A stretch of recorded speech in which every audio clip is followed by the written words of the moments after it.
ISLৰ ছেমিফাইনেলটোৰ leg 2 মেচখন আজি অনুষ্ঠিত হৈ গ'ল মোহন বাগান SGৰ ভাৰ্চেছ জামছেদপুৰ FCৰ মাজত। আৰু এই খেলখন আছিল এটেক ভাৰ্চেছ ডিফেন্স, অৰ্থাৎ মোহন বাগান SGৰ এটেক ভাৰ্চেছ জামছেদপুৰ FCৰ ডিফেন্স বুলি ক'লেও ভুল নহ'ব। লেগ 1 মেচখনত জামছেদপুৰ FC 2-1 গ'লত আগবাঢ়ি আছিল, অৰ্থাৎ 2-1 গ'লত লিড লৈ আছিল। সেইকাৰণে আজি খেলখনত জামছেদপুৰ FCৰ ফালৰ পৰা কেৱল ডিফেন্স দেখা পোৱা গ'ল।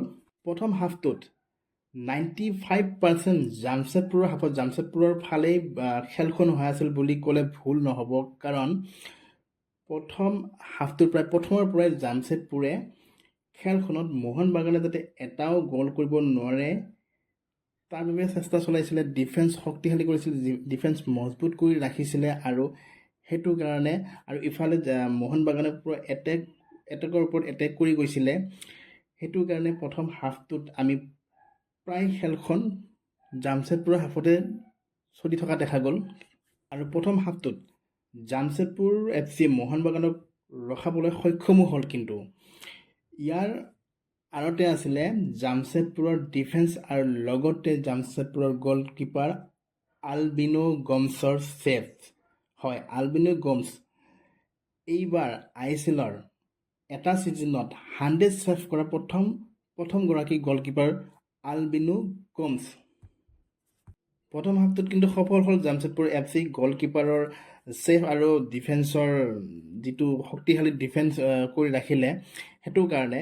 কিন্তু ছেকেণ্ড হাফত কিন্তু জামছেদপুৰ FCৰ বেড লাক, জামছেদপুৰ FCৰ প্ৰথমটো গ'ল খাই একচুৱেলি পেনাল্টিৰ জৰিয়তে, আৰু পেনাল্টিটো প্ৰণয় হালদাৰৰ হাতত লাগি সেই পেনাল্টিটো হয়, এইটো বেড লাক বুলি ক'ব লাগিব। আৰু প্ৰথম গ'লটো মোহন বাগানৰ হৈ কামিংছে দিয়ে 51 মিনিটত পেনাল্টিৰ জৰিয়তে।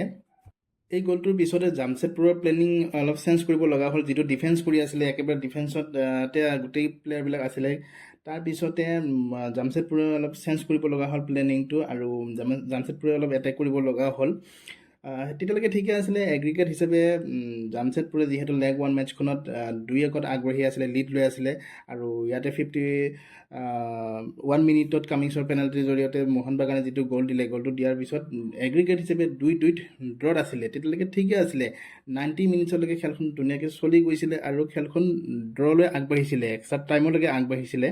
তেতিয়ালৈকে ঠিকে আছিলে, খেলখন চলি গৈছিলে, 90 মিনিটো পাৰ হৈছিলে, আৰু এক্সট্ৰা টাইম দিছিলে 5 মিনিট। কিন্তু সেই এক্সট্ৰা টাইমৰ ভিতৰতে যিটো ঘটিলে, সেইটো কিন্তু জামছেদপুৰৰ সপোন শেষ কৰি দিলে। কাৰণ তেতিয়া খেলখনৰ 1 বা 1.5 মিনিট বাকী আছিল মাত্ৰ। সেই সময়তে মোহন বাগানৰ হৈ অপয়া ৰাল্টে যিটো গ'ল দিলে, সেই গ'লটোৱে সকলো শেষ কৰিলে জামছেদপুৰক। আৰু সেই গ'লটো সুন্দৰ গ'ল আছিলে, এটা সুন্দৰ গ'ল দিছে, মই প্ৰশংসা কৰিম সেই গ'লটো অপয়া ৰাল্টেক।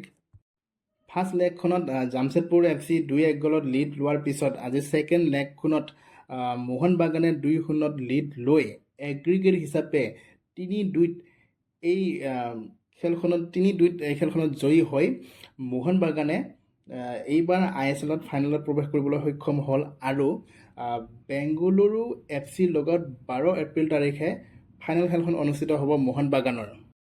তো দুটা শক্তিশালী টীম বেংগালুৰু FC আৰু মোহন বাগান SCৰ মাজত ফাইনেল খেলখন অনুষ্ঠিত হ'ব এইবাৰ ISLৰ। আৰু কোনে ISLৰ খিতাপ দখল কৰিব পাৰিব এইবাৰ, তাৰ বাবে আমি অপেক্ষা কৰিব লাগিব 12 এপ্ৰিল তাৰিখলৈকে। আৰু ছুপাৰ কাপো আহি আছে, গতিকে ছুপাৰ কাপৰ বিষয়েও আমি আলোচনা কৰিম, নৰ্থ ইষ্টৰ বিষয়েও আমি আলোচনা কৰিম। গতিকে চাই থাকিব আমাৰ ভিডিঅ'বিলাক ভাল লাগিলে লাইক শ্বেয়াৰ কৰি দিব, লগতে চেনেলটো ছাবস্ক্ৰাইব কৰি দিব। ধন্যবাদ।